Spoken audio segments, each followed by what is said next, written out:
So the reason I've started the live so early is because I'm tired of the start of the videos being all chopped up and crappy while it gets itself set up.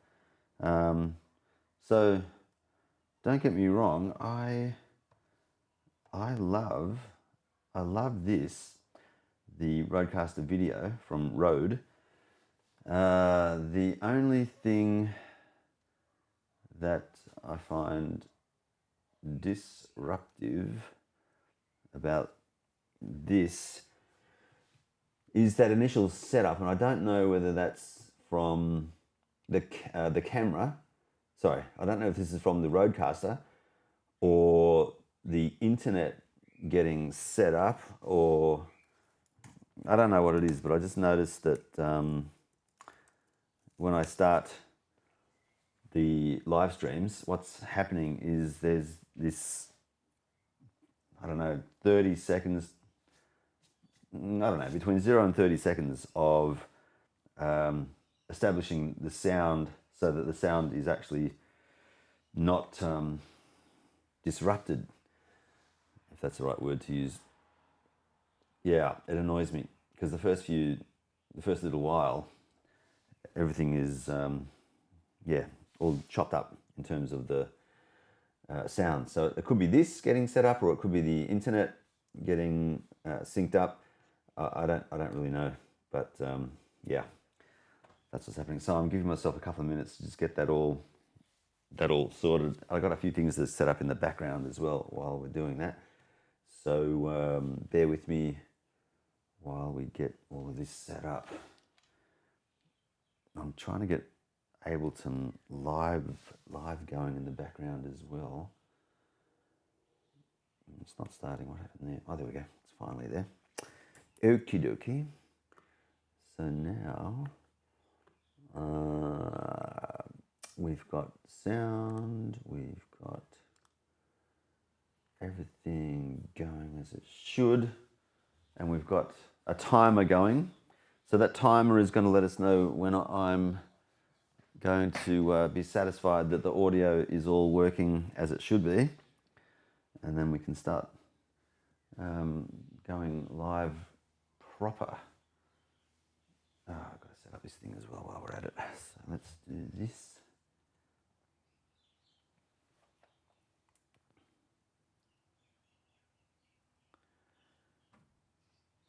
Why isn't that going? All of that. Yeah. Turn him on. Get our amp going. With that, you got to get our mixers going as well. There's a fair bit of setup here. Goodness, the first thing I had to do was get myself with my own sound going. So I've got myself hooked up with a lavalier microphone. Here we go. Is that loud enough? I never can tell. It just seems always to be. Now see, look, there's. Oh, I know what that is. That's my noise coming from the audio setup for the pedals. Excuse me while I make a noise.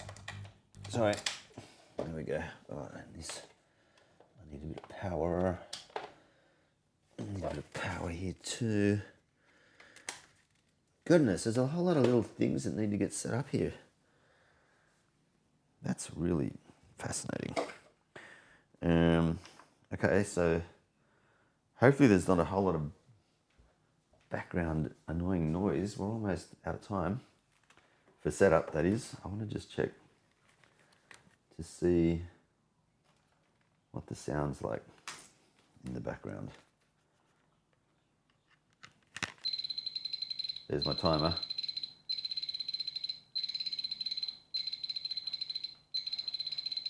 Oh, and we have a sound, an echo, a little. That's all right. Okay. I'm satisfied that we have a reasonable level of sound now. So let's get rid of the timer. Put ourselves on auto now, so we can follow ourselves around the place. Well, welcome for those of you who are joining me for another live stream. What I'm going to do is make sure we've got all of our levels right there, and that we've got ooh, wow, that's hot. This one could go up a little, maybe, oh no, that's right. Okay, so what I want to do today, I don't even know where the camera is now. Is it this one? Is that one? Now it's this. It's everywhere. I'm just going to talk in general then. So I am so happy with the way that little piece of music I put together yesterday turned out. Oh, it is so good. It is so good. I love it. I absolutely love it. Just it's a really simple blues kind of a tune, but it's it's really good. I really like it. It's in B minor. Starts off in B minor, goes down to E major 7th. Then it goes to, I think it's D major 7th, up to B minor again. I can't remember now. I'm going to get out another guitar to play that tune because I just love it so much. So I've decided it's time to put the guitars back up onto the rack up here. I've got a space in the roof there. You can see one guitar kind of stuck above the head there a little bit there. I normally store them up there. So if you're going to play guitar, or if you're interested in playing music, the most important thing to do, especially with guitar, is have them handy so that whenever you get the urge, you can just pick it up and play. So I've got the Stratocaster on the right-hand side there. It's my favorite red guitar. I don't think I've got any camera views over there to see it. Anyway, I'll bring it out and show you all. I'm sure you've seen it before, but there it is. This is the Squire that I'm modifying over time. So I bought it stock standard with a tremolo, Floyd Rose tremolo whammy bar. It's actually not tremolo. Tremolo is when you increase. Sorry, this is tremolo. Yeah, people call it. Now I'm getting mixed up. Yeah, vibrato. Sometimes they call it a vibrato. Just going to think of the correct terminology here. Vibrato is when you go up and down in a pitch. So, like a siren. Tremolo is when you turn the volume up and down, so it gets softer and it gets louder and softer and louder. And so this is a vibrato because it's changing pitch. So like a siren going up and down. They call it a tremolo, but it's actually incorrect. That's a vibrato whammy bar. So on the Floyd Rose tuning mechanism, which is this part here, it's connected to the vibrato arm, so it's actually a vibrato system, making an increase and decrease in pitch. It's increasing and decreasing in pitch because the strings get stretched or loosened, therefore making the frequency go up or down, which is changing the pitch to make it higher pitch or lower pitch. Anyway, the technical terms. So it's a vibrato. Tremolo is probably more accurately described for this kill switch. So it's stopping the volume and starting and connecting the volume on and off. Instead of turning the volume knob up and down, I just have that kill switch there so I can turn it on or off. And slowly I've replaced bits and pieces here. So I've added an afterburner to provide 20 dB of extra gain, extra boost. I've then added EXG tone control. It works really well, I must say. Very happy with that. So EMG make the afterburner, the EXG tone control. I just used the same tone knob that was on the original guitar. They also make the kill switch, the EMG kill switch. So I've got one, and then they've got the BTC, bass tone control. It's a stacked potentiometer with treble on the top, bass on the bottom, and I can add or cut the bass and treble separately. So I set the tone basically overall with that one and then fine tune it with this BTC.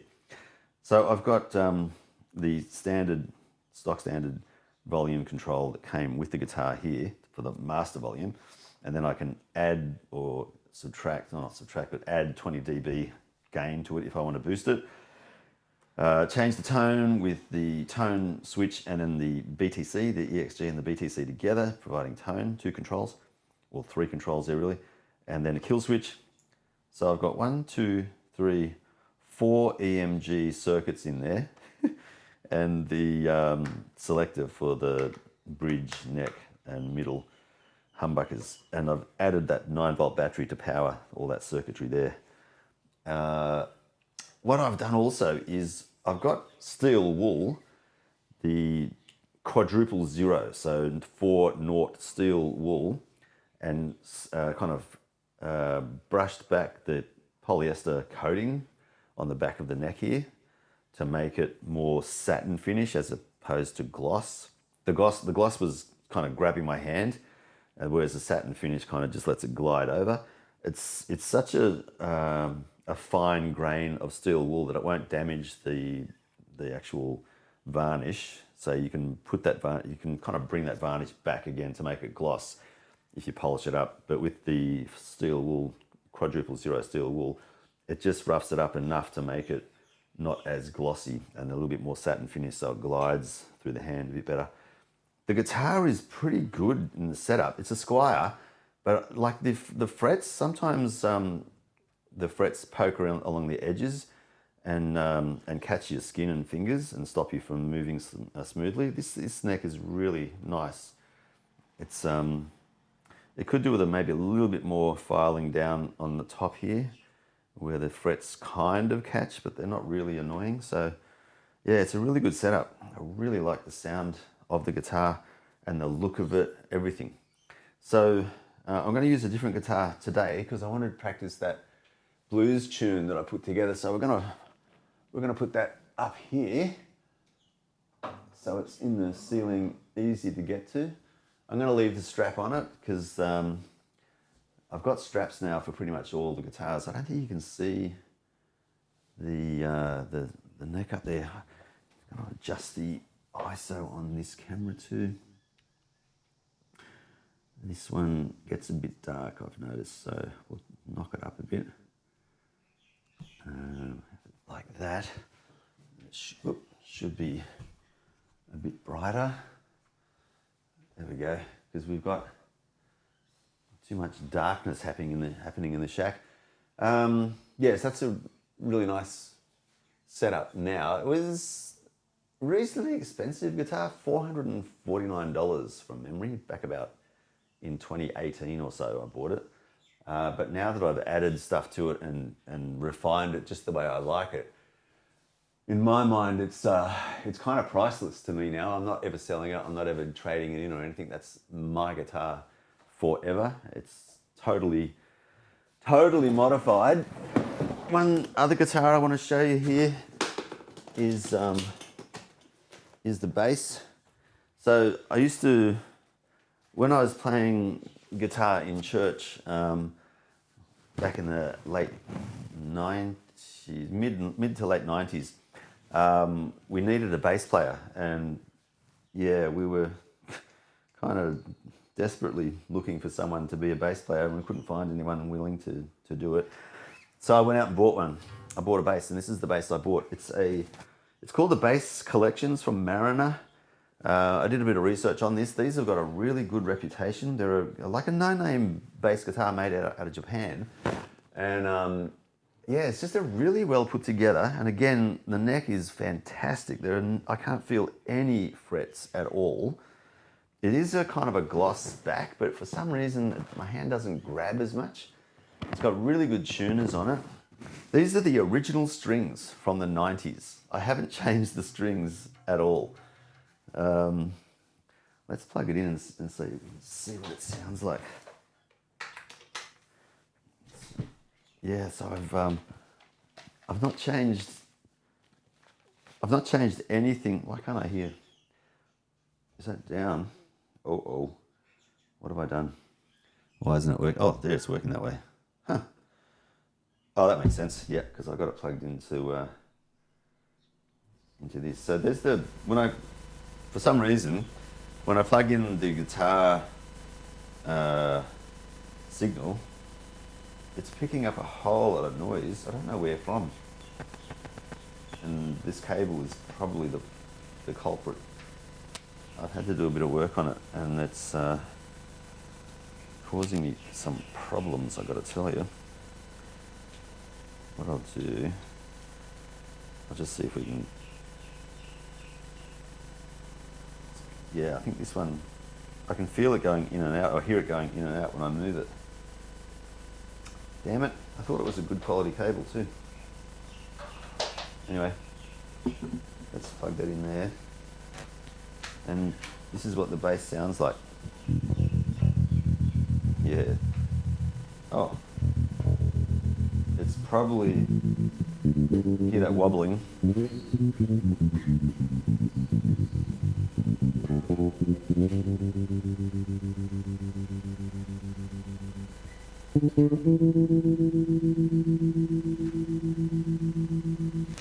Yeah, I noticed that the other day on the guitar. There's something wrong with this cable, so I'm going to just bodgy it for the time being. It'll work better, I noticed, if I don't plug it in, oops, the way it's supposed to be plugged in. Anyway. Plus, there's something going on with the signal chain there. It's got a tremolo going on, but the tremolo's off. So that's interesting.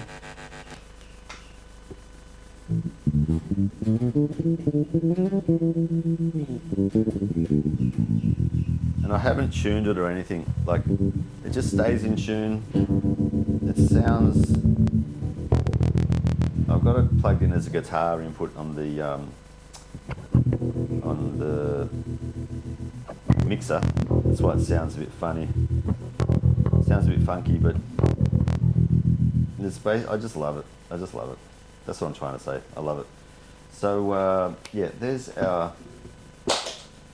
bass. I'm going to turn that down because the noise is crazy.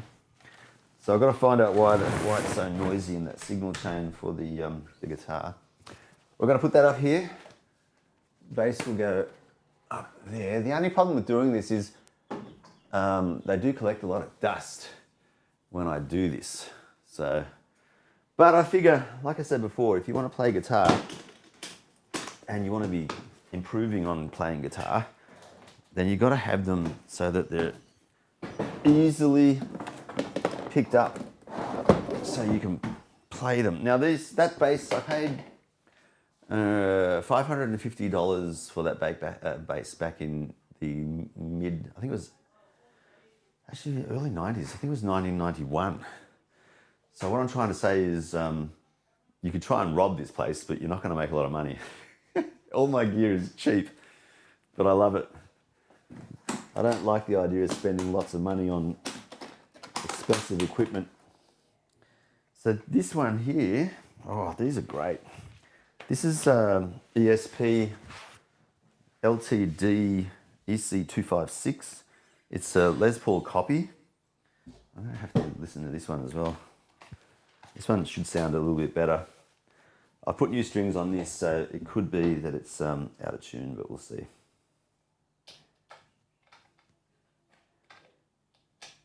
I had to do a little bit of work on this.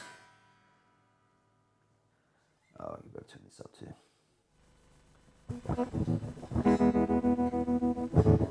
It's got tremolo going. I don't know why.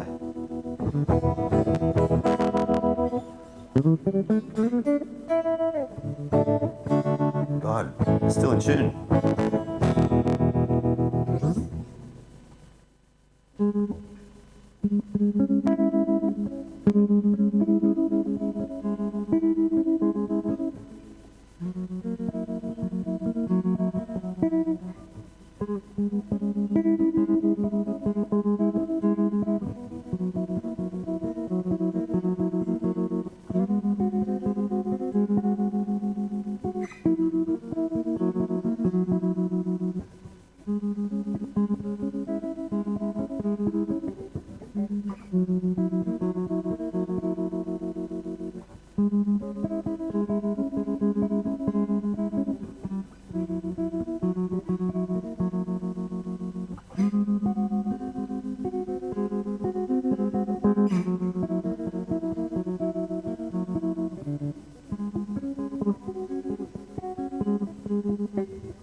tell I got to practice a bit more.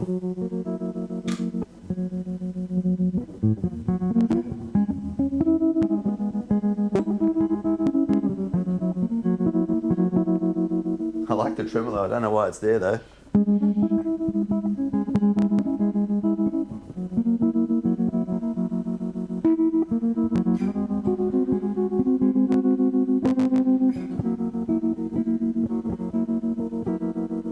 Anyway, there you go. So that's the ESP LTD EC256, which yeah, I really like. I really do like this.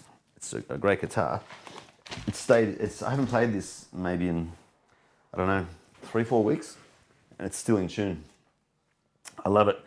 I'm running 9.5, so they're not ultralight, but they're a light set of strings. 9.5 on the high E.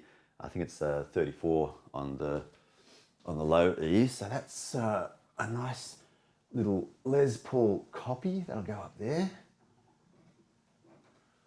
Looking good. This is interesting, this one here. I don't have a guitar strap for it because I don't play it a lot. But when I do, it's always interesting. I've made it into a 5-string because of my brother. My brother's got me into experimenting a fair bit with different sounding tunings and things like that. So he and I, we like Keith Richards as a guitarist. He has an open, I think it's open G tuning on 5 strings. So he's taken off the lower E string, the big fat 6th string on the guitar. So he's only got 5 strings, and then he tunes it to an open G, which is what this guitar is set up for. And the reason I've done it with this guitar is because it's my brother-in-law's guitar that I bought off him. It's a Behringer IX 393 Behringer. So Behringer make really, really good EDM synthesizers and sound machines, basically based on electronic music. But they did bring out this thing in the 90s with this cheap tuning heads, so they're not really great, so I could upgrade those. But the main thing about this, which is really unusual, is it's got a USB-B port on the back here near the 6.35mm phono.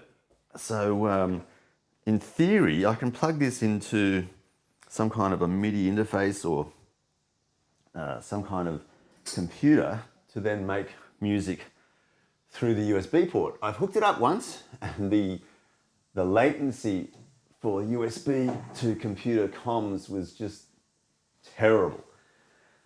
But since installing Ableton and doing a bit of research with Ableton Live 11 is what I'm running, Ableton Live 11 lets you basically lets you use this thing called the external instrument, and then you can pipe the music going into, or the signal going into the external instrument into another channel, and then control or modify the latency of the external instrument. And it could be a synthesizer like, you know, the new to me Korg MS-20. Or I was thinking I could fix the latency on that USB guitar so that then when I pluck the string, the noise will be heard instantly in Ableton. That's my theory anyway. So I'm going to play around with that and see if I can do something with that. Now, with the guitar cases, because I'm taking the guitars out, I'm going to go through the cases and also take out the stuff that's in the cases so that I can make sure I don't forget about them. So I've got an iRig, or not, kind of an audio interface. Don't know if you can see it in that camera there. Out there. So top left screen there, the iRig. This is to run in a iPhone or an iPad, and then take the guitar signal and pump it through some software to make it sound the way that guitars should sound. So this case now has got nothing in it, which is cool. I like keeping the guitar cases for a couple of reasons. If I want to go busking, I can quickly put the guitar that I want to take with me in the case, and it's all protected. The soft cases are handy, but they're just too susceptible to too much damage. So I try not to buy soft cases. Just making sure that I've got everything out of the base case. That's cool. So this one here, this is the one I'm dying to try with the tune that we put together yesterday. And I'm going to check the chats in a second as well, see if anyone's joined me. Look at this one. This is just awesome. This is my Aria ES335 copy. It's a copy of the Gibson ES335, and it looks gorgeous. It's not as good as a Gibson or Epiphone, of course, but for my purposes, I love it. My budget for guitars is typically around $500. This one was $450. The ESP LTD EC256 was also $450. I bought them around about the same time. Oh, this is also in tune. And I haven't played that, like, seriously, in a month. And they're still in tune.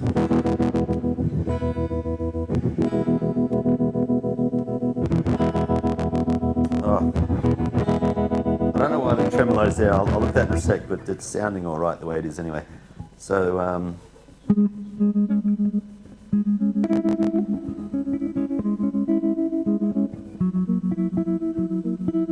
sounds great. Like that.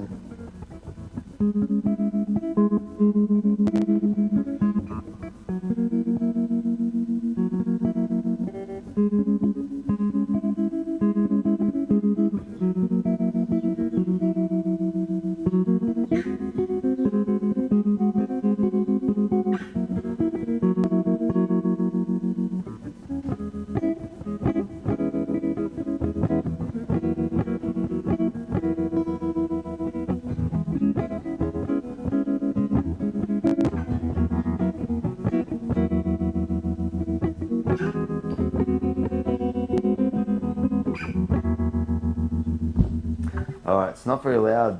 I'll have to look at two. Oh, I know why. Because we don't have the signal boosted there.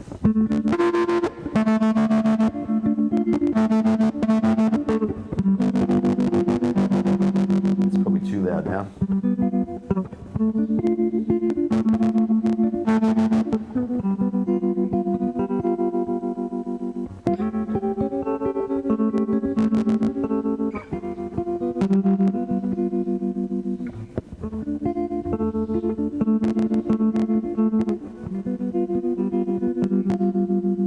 Alright, I've got to figure out why it's sounding so bad with the mix, but anyway, it's more of a bring the guitars out session more than anything else, but I do want to play a little bit later.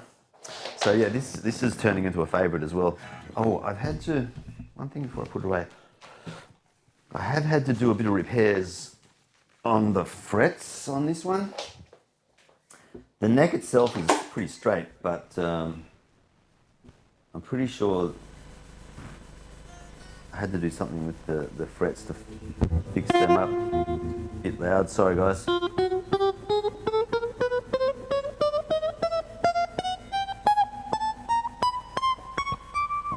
Perfect.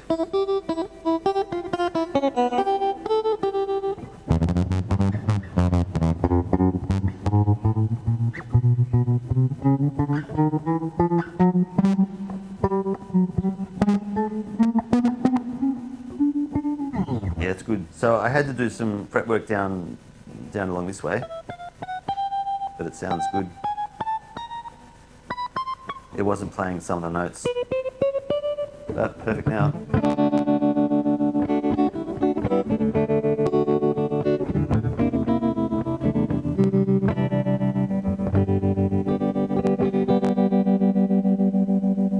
I'd love to know where that tremolo is coming from. I haven't got the tremolo on, and yet it's... That's tremolo. Tremolo was when it was going in and out, in and out, in and out. volume-wise, not up and down pitch-wise, as explained before. So that's now the ES up there. Oh my God, come on, get up. The problem with doing this is I just know the guitars are going to get dusty now. Have I run out of spots? I have. I've got, what, 2 more guitars to put up. Oh, damn it. Well, that's disappointing. Because I've got a banjo down there, and I hardly ever play the banjo, but the other thing is I've got a Maton, this Tommy Emmanuel's signature Maton, which I love playing. Maybe, yeah, I don't know. I'm going to have to work out what to do there. I've got too many guitars again. Plus I've got the ukulele over here. This thing's awesome. It's again a little bit dusty. It's out of tune too.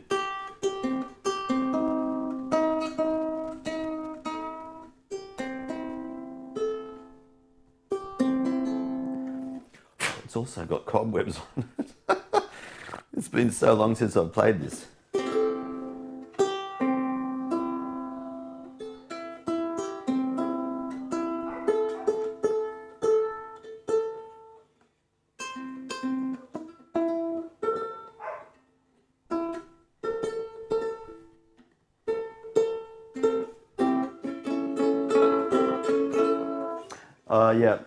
My consultant for YouTube, James, he hates the ukulele with a passion. I love the ukulele. The ukulele is one of my favorite instruments. The reason I like the ukulele so much is because it's really easy to learn to play. It's only got 4 strings, and once you learn how to play the ukulele chords or whatever, you can apply that to banjo. And on top of that, on top of everything else, it's got the same chord structure as the banjo. And there's a couple of chords you can play on this which are the same on the guitar. So that's a G on the banjo. So, but it's a D. Where's the thing? But it's a D. That D formation. So there, you see it. Where's the camera? Oh, there. So that one there, and then this one here. That's the D on the guitar, but that's G on a banjo, on the ukulele, and I'm pretty sure it's G on a banjo as well. So yeah, you can learn 2 instruments at the same time when you pick up the banjo. I'm sure my buddy, my consultant James, is really unhappy to hear such a tale. But yeah, that's the truth. It's good. So yeah, the Canadian education system, their music program is based on the ukulele. That's how they teach kids music theory, and they actually have a banjo orchestra. Because there's different styles of banjos. There's sopranos. I've forgotten all the terminologies now. Far out, I can't believe it. Anyway, there's different styles of banjo. So baritone,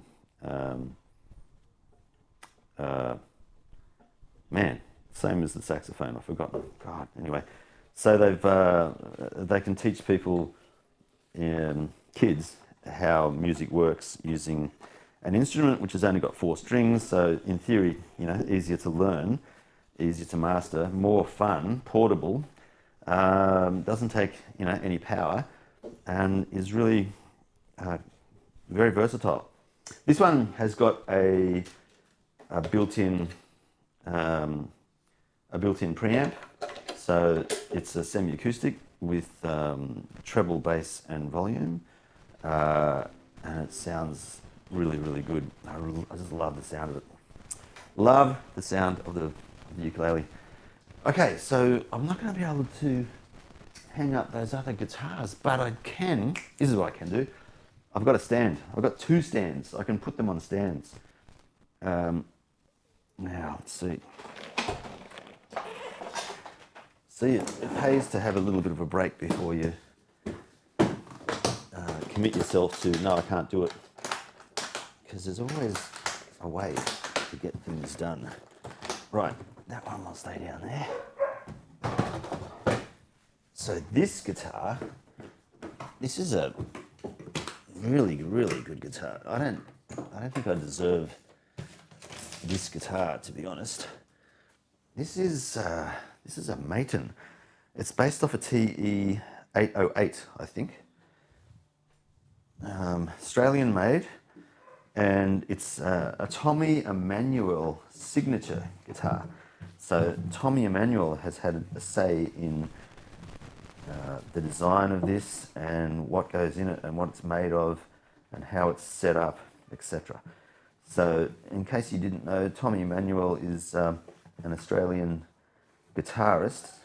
I'm not sure he's a singer. He doesn't sing as much, but I have heard him sing. I've seen him perform a couple of times. Yeah, he's really good. He's really, really, really, really, really good. I reckon he's probably in the top 10 guitarists in the world, I would dare say. He's that good. And an Aussie guy, his brother Phil was more of an electric guitarist, but he was really good as well. Unfortunately, his brother Phil passed away quite a few years ago now, but yeah, Phil and Tommy used to compete with each other, basically, being guitarists that they are. Well, Phil was, but Tommy is. Yeah, so this has got a special meaning for me. Yeah, there's a little bit of history behind this one too. I'm going to have to get some guitar polish onto this. But it's, see, the other thing is Tommy Emmanuel's guitar, the Maton that he had, one of his favourites, when you see him play this beaten up old, it's a blonde guitar, it's basically natural wood with nice finish on it. He's basically worn it to the bone. It's, yeah, it's crazy good guitar, but he's literally worn it out, which I find fascinating. Oh, that's not the strap I wanted. I want to get a different strap. Yeah, he's really put it through the ringer. He's worn out his guitar pretty much. Oh, I thought I had. Oh, it's on there. That's why. All right, so we'll use a different strap for this one. This is a kind of a fun strap. So this one here is colourful. It's got hot air balloons and suns and things like that. So this is a semi-acoustic guitar, and 6-string. The strings are quite old. I've got new strings to put on it, but I haven't done it yet. They're in one of my Ryobi toolboxes. And just on that, the Ryobi toolbox, that's a really good solution for people who might be into busking and who are looking for a way to transport equipment efficiently. So look, this is the guitar. Just want to get that strap adjusted a bit. Okay, here we go. It's way out of tune.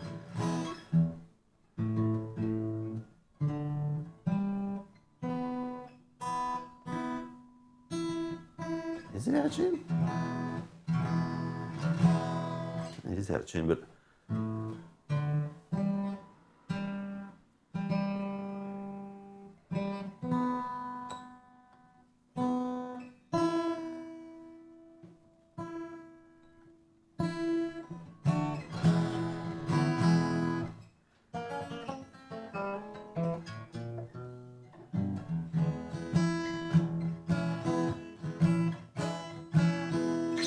yeah, I'm out of practice with the old acoustic.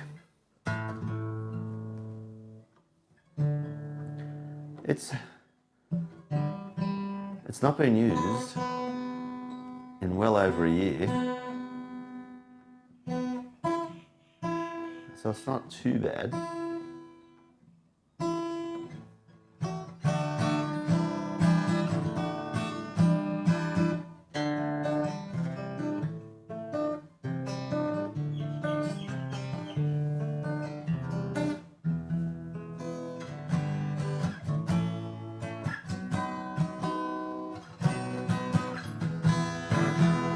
Yeah, and I need to tune it better. But anyway, that's that's the car. I used to play that thing all the time. I used to love playing this. So I played this in churches around the place as well. So I can plug him there. And I went busking on this a fair bit too. There's my QR code in case you want to send me money via what do you call it? Via the Buy Me a Coffee app. Oh, look at that. Oh, I've even got money stuck in here from when I went busking last time. Oh my God. One of the tricks I employ for busking to encourage people to give me money when I'm busking. So I got capos in there as well. I used to put money in the case itself. So I put money in the case so you could see it, and then in my mind it would trigger people to go, oh, he's earned money. He must be okay. I'm not. And so it didn't work the way that I thought it would. So I can buy things with that now. So that's the busking guitar pretty much. And then the banjo. Now look, the banjo. I'm not a big fan of the banjo, I've got to be honest. Like, I still like it, don't get me wrong. But I'm not going to pull it out because it'll take up too much space, basically. I want to find a place for the uke.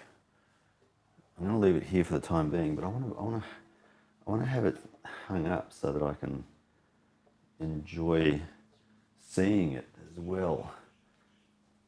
Where should I put it?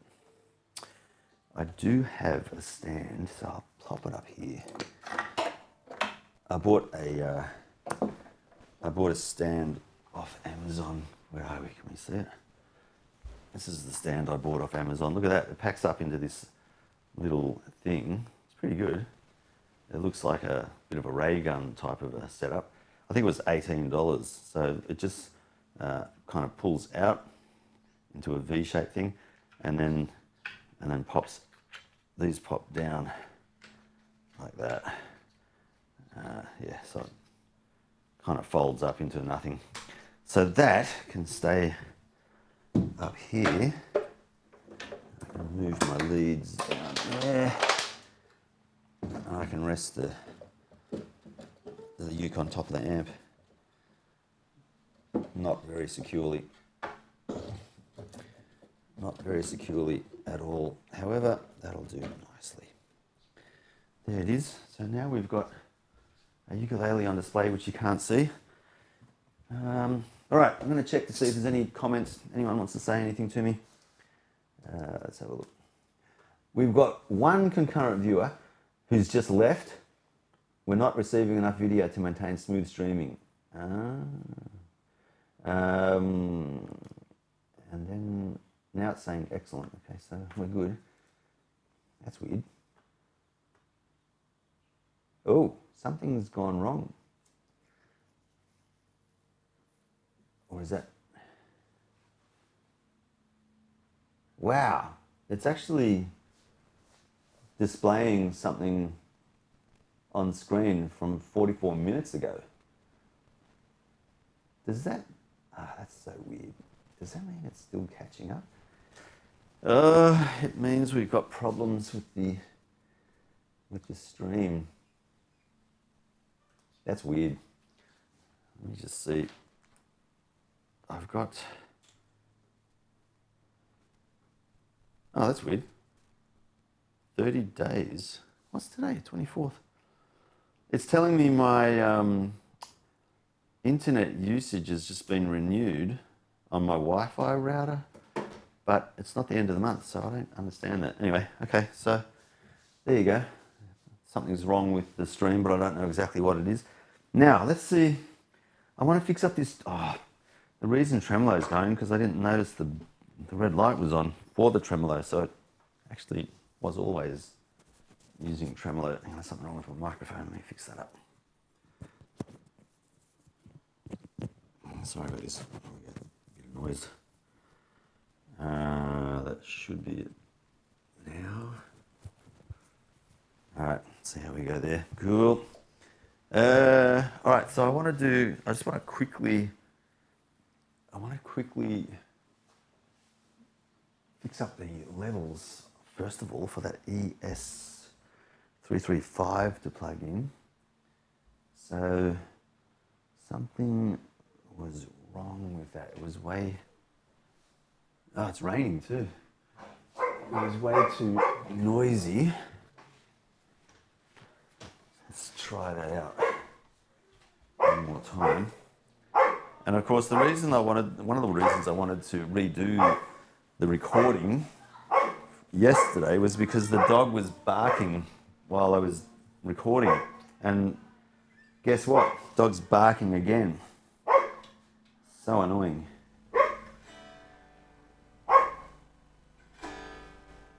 Okay, so we don't... I'm not plugged in, that's why. Plug that in.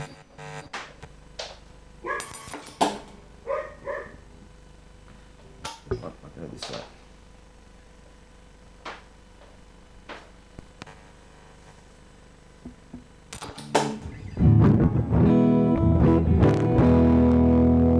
It's probably got too much gain.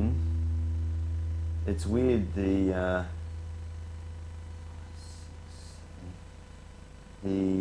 gain on the Strat is quite low. That's why I put the afterburner in. And compared to this runs really well.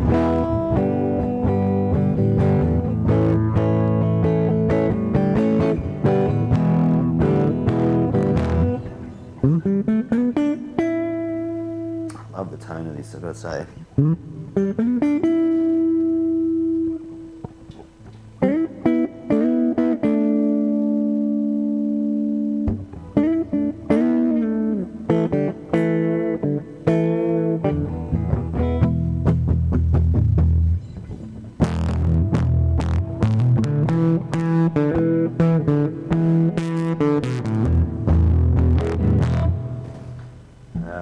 Could also be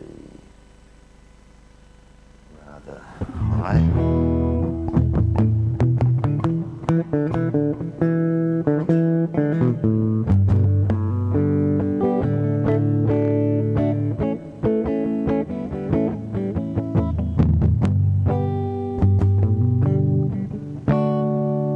All right, so look, one of the tips a guitarist I admire was talking about recently was how it's important for guitarists to work out, hey Alfie, how to dampen the strings that are not being used or shouldn't be heard.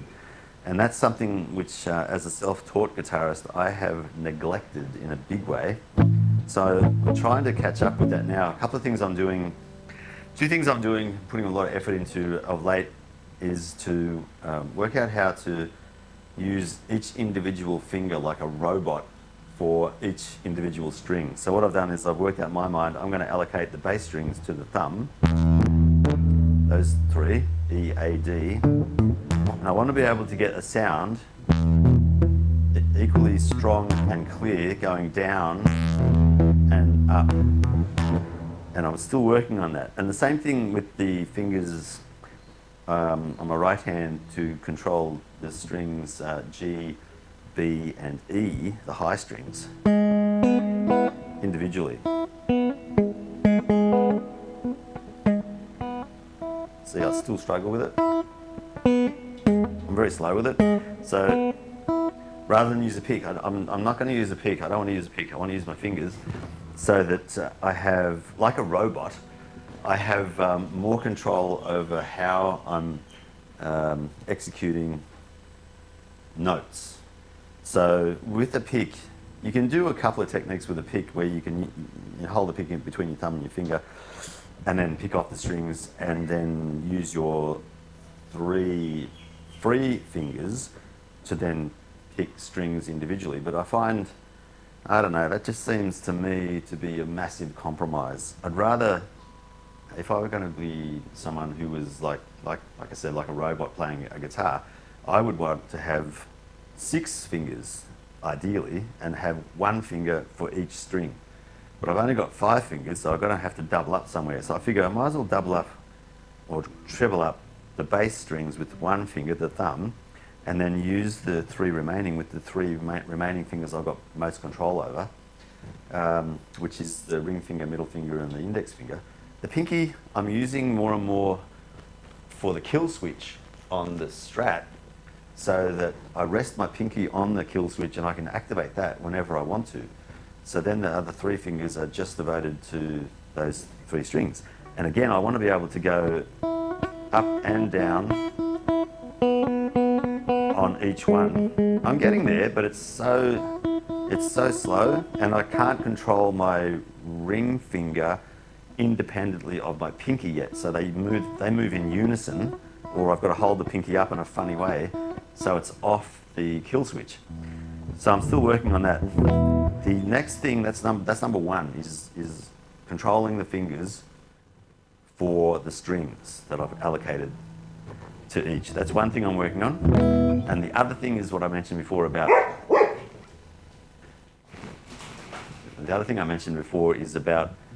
dampening the strings I don't want played so that you can play a smooth lead. So, for example, with that riff that we made up, so that's B minor, and that's E major 7th. Just cycling between the 2 of those.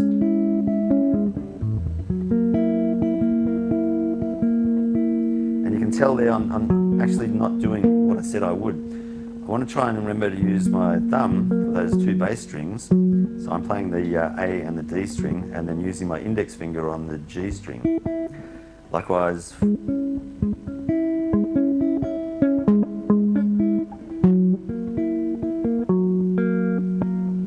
I can't do up. See how this does that? It's not making the note proper. I've got to move my hand in a funny way to make it work. So I've got to work on that as well.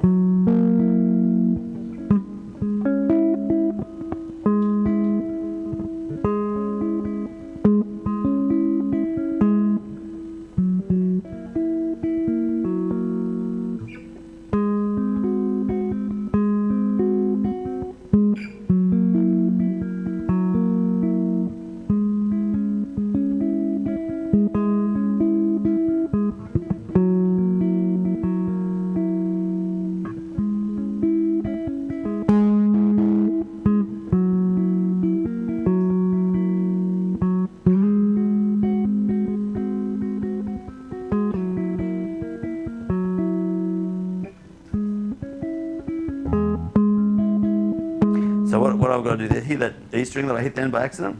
I've got to remember to put my middle finger resting on the E string, so it dampens it like that, while keeping sufficient pressure on the other strings. One of the big things I learned is not to put so much pressure on the strings when you're holding down 2, because if you squeeze the strings, they go out of tune. So you're better off working out what the minimum amount of pressure is for each string, and then doing that.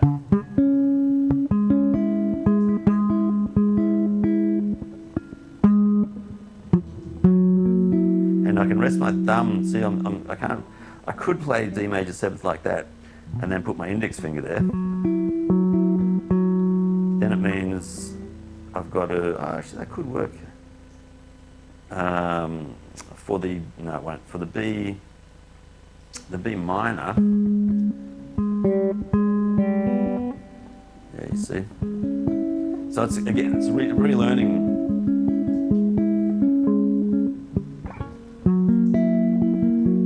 I'm resting my thumb, so it's against that E string. So if I hit it by accident, it should just dampen it. You won't hear it so much. And I'm cheating because I'm using a downstroke only on my thumb. I'd like ideally to play the B minor like this. Thumb down, index up, and then thumb up, and index. So it goes.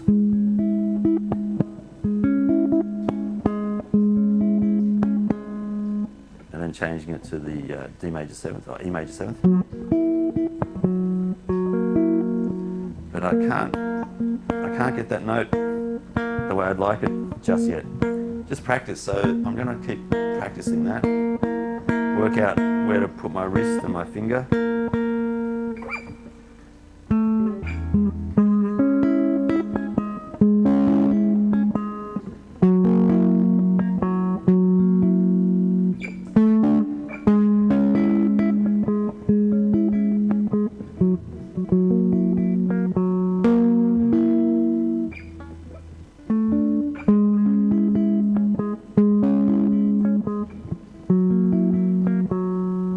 Not bad.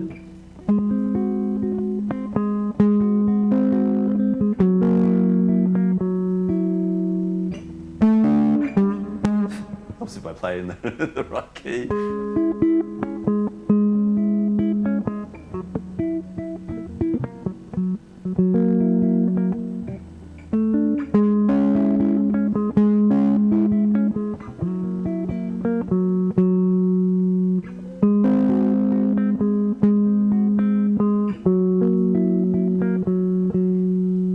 So yeah, that's what I want to do there. So I've recorded that, as you know, yesterday on a loop. So I want to hear what it sounds like when I try and play the lead now. Now, where is it? Is it there?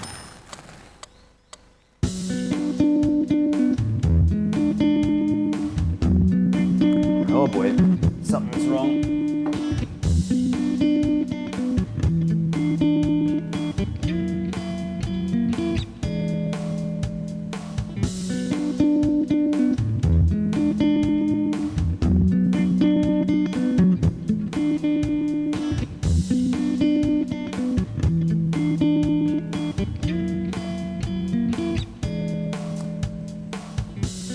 Set for 3 measures instead of 4. Let me just save that again. We'll try it again.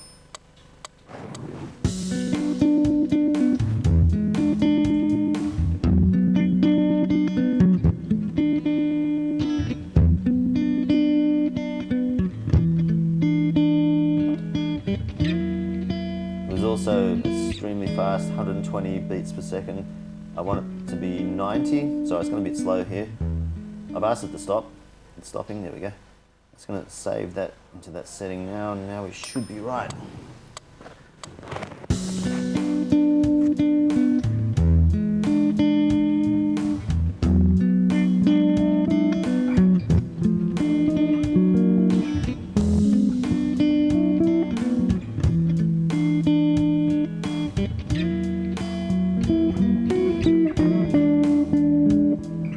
I'm probably out of tune.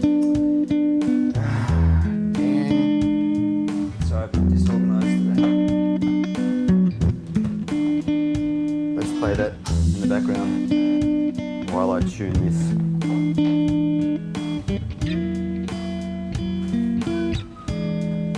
Need another guitar lead.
if I can remember it.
Hey, Alf.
second last time. Just one more.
All right, last time for real.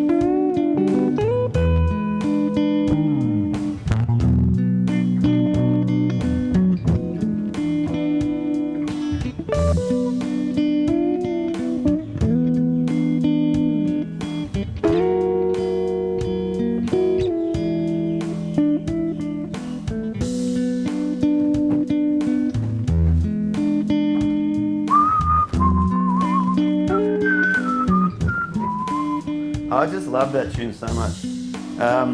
Obviously, still rusty, a little bit of more practice required, but that's yeah, that's what I want to do. Okay, so I've bored everyone. No one's watching and listening, which is fine. So yeah, there we go. That's a bit of a guitar collection breakdown. And a little bit of practice. So I want to shout out Dave Simpson, I spoke about in another video. He's the one who kind of broke down that rhythm and lead kind of bit. I don't know how to describe it. That music, I love it. He's really good. He's a British guitarist, rock and blues, and he does a really good job. So thanks, Dave, for inspiring me to practice this, and I hope to get a lot better at it, obviously. Yeah, so we'll go from there. Now I've got to get ready for... I'll practice a bit on my own. I've got a bit of time. And then I've got to get ready for work at Signub. All right, thanks, guys. You have a wonderful day. I'll catch you in the next one. Take it easy. Hope I'm inspiring you to learn about how to play guitar with fingers instead of pick, and also muting. I actually didn't do any muting back then, but I'm gonna have to practice muting the strings I don't want to have played. So do the same if you're into finger picking, that is. Now I'll go. See you all. Take it easy. Bye-bye now.